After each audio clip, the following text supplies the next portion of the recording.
Hi everyone, I'm back again. It's Veronica Ellington, and I'm here to do some knowledge about drug addiction. Um, where I had left off, I think I was talking about Asian and stuff like that. But the truth of it all is, it could have been avoided. I could have got, went to school, got my diploma, and you know, hang with a good crowd, and I really regret that. I just wanted y'all to know that when I was smoking weed, I just felt so alive. I felt like I was on top of the world. I felt like I could conquer anything, other than when I got the munchies and wanted to sleep. But what I've learned from all this is that God is the person, your higher power, wherever you think your higher power is. I choose God and His Son Jesus, and He's always around. He's always blessing me with certain things I need to be blessed with, and I feel that God has a plan for all of us. And I don't want y'all to think that I was saying probation was bad, but you kind of get probation from whatever you did, and you got to get off and have drug tests and stuff. Most programs put you on probation to try to better your life so you can go out into the real world and do the things you need to do to be successful. I told y'all a little piece about me going to juvenile prison and going to jail, and it didn't have to be that way. If I would have just listened to my parents and done everything they told me to do, I wouldn't have been homeless, away from my children. I would have graduated from high school. I'm trying to get my GED now. It's my sister said it's third time's a charm, so I'm going to go take some classes so I can try to pass my GED again.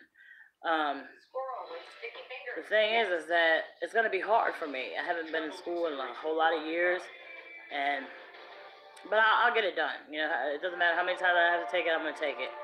Because I have bipolar schizoaffective disorder, as y'all know, and I receive assistance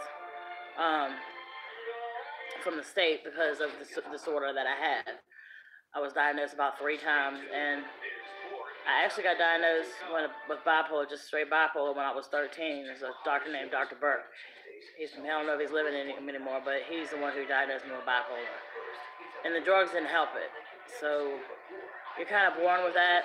And the real message that I'm really trying to get to people to understand is there's a better life than doing drugs. It's a better life. If you want to be in turmoil all the time and have to lie all the time and cover up this lie, and then you don't know what you're going to do to get your next fix. You don't know if you would kill somebody, if you would hurt somebody, if you would, do anything to someone just to get some drugs, because I felt times I was like, I need some money, I don't want to lie anymore, I don't want to steal anymore, and I gave it all up. I gave it all up mainly for my children and my niece and my nephew. My other family, I love them too, but I want to watch them grow up, the years that I have left. I'm really trying to change my life, and I hope that a listener will listen and say, well, if she can do it, she's been doing this for all these years and telling all these stories, I know I can do it, So the main moral of the story is that drugs are bad. I don't know if you ever watched South Park, but they'll be like, drugs are bad, MK. That's what it is. Drugs are bad, MK. And they're not good. I know that I smoke cigarettes, and I'm eventually stop smoking cigarettes, but not right now. I had to take everything else away. I'm just gonna go. It's one day at a time, 1 second at a time for me. And I know that you don't know me from Adams, and you're just watching my video. But I care about others. I love my family, but I care about others, and I like to see people happy. Because I'm a happy person now. I don't have drug stuff in my system anymore. All my senses are coming back, and it's great. You can't get something for nothing. If you want to change, the way you are, do it. If my video helps you change, do it. Let me know if it does, because then I know my job is done. Maybe I might stop doing videos. No, I ain't gonna never stop doing videos because it's helping me. It's helping me mark my clean time. So like with NA, they have the 60-day chip, the white chip. The white chip is to surrender. The 60-day chip, it's not a chip. 60-day key tag. No, a month key tag, and then a 60-day key tag, and then a 90-day key tag. Then you gotta wait 3 more months until you get your 6-month key tag. And if I'm still doing videos, if God allows me to stay alive that long, I will show you my 6-month keychain. If you don't know me from off of here, I'm Evie E. Calvin on Facebook, and I've been posting my my key tags and stuff. But I really want to share what I went through, my experiences. It's like I'm drawing a blank, trying to remember all the stuff that went on in my life. A lot of stuff went on. And it was pretty messed up. Me and my husband weren't together anymore, and I was getting high. I used to stay at 7-Eleven because they used to not stay there, but they used to give me free food in the morning because they knew I was homeless. So every other time I'd be there, I'd be sitting eating my breakfast on the curb, and here come my ex-husband. I'm like, what is he doing, watching me or whatever? That was crazy for a while before he got with my ex-best friend to try to piss me off. But it didn't work. It did work to a minimum, but he paid the ultimate price for being with her. But anyways, I'm rambling on now. I just wanted to let some people know that you're not alone. I'm struggling. I'm not struggling anymore because I don't want to do it and I don't have the desire to use anymore. I can't wait till I got like a couple years under my belt and I can really know what I'm talking about. I really know how to do these videos without stuttering, saying stuff that you're saying stuff 2 and 3 or 4 times. You don't remember what you said. I mean, I'm not telling any lies, or anything like that, but I'm just saying I'm trying to remember everything that I went through.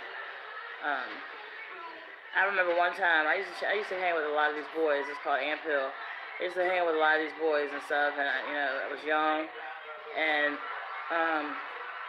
one time we got in a big fight with this other people, and I watched my boy get hit in the eye with a baseball bat over some weed. Because they didn't pay or something went wrong. My boy got hit with a baseball bat, his eye like just hanging out. Stuff like that. Even if it's weed, people want to bring you down. If you don't give them what they want, or they think they can take what they want from you, and you've already given them what they want, that's what's gonna happen. Because weed, yeah, it's growing from the ground and it's natural and all that, but it doesn't matter. Weed alters your mind. It's just so as crack and marijuana and heroin and all that other stuff, acid, all that. It's a substance that alters your mind and your thinking. And I know y'all all know that, but you don't know what they're putting in and stuff these days. They got the fentanyl stuff that's coming out and heroin and stuff. They probably put in crack too, I don't know. But you got to be careful. You got to be real careful about who your surroundings are. You make your circle small. Make your circle small to where you know who you're dealing with. You can have acquaintances and you can have people that you're close to, that care about you and want to know what's going on with you, saying, hey, how you doing? Are you making it today? I have a couple of those people, and I have a support system. I don't want anybody to die over drugs. When I hear that, my heart just sinks. I get so sad when I hear that because I think about my ex-husband and my best friend. It used to be the 3 amigos. It used to be us all the time just chilling. And now they're both gone. And it hurts. I wasn't with my ex-husband. I told you he was with my ex-best friend that was a girl. But they did it out of meanness to try to get back at me. I don't know if JR did. Because I thought we were getting back together and we never did. I ain't gonna say no more names. But as long as you keep your cool, stay calm, do some breathing techniques. Not yoga or anything, but breathing techniques to help you progress in sobriety, you'll be alright. If you don't like NA meetings and AA meetings, that's so what? Find something that you can do other than get high, and find something you can do that you enjoy. If you can enjoy something that you're doing other than getting high, do it. Even if you fall off the horse, a couple times, as long as you get right back on, it's okay. Yeah, so what? You lost your clean time. That's okay. You're just marking your clean time. But every time you fall off that horse and you get back on, one day you're gonna a light bulb's gonna go off in your head. You're gonna be like, okay, yeah, I did this. I got 3 months. 90 days. Probably 110 days now. It's not a lot, but this is helping me stay clean. I like doing these videos And I like, going back and see if it had anybody view it or whatever, because it makes me feel good to get back to society, and it makes me feel good that I could maybe change just one person's life. I know I've said it a lot, but I just want somebody to feel what I'm going through,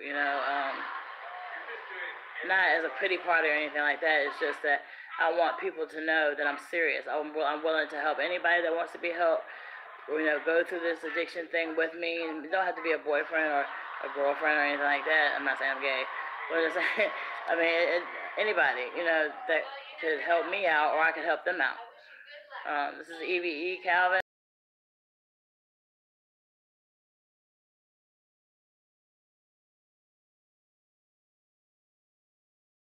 Bye now.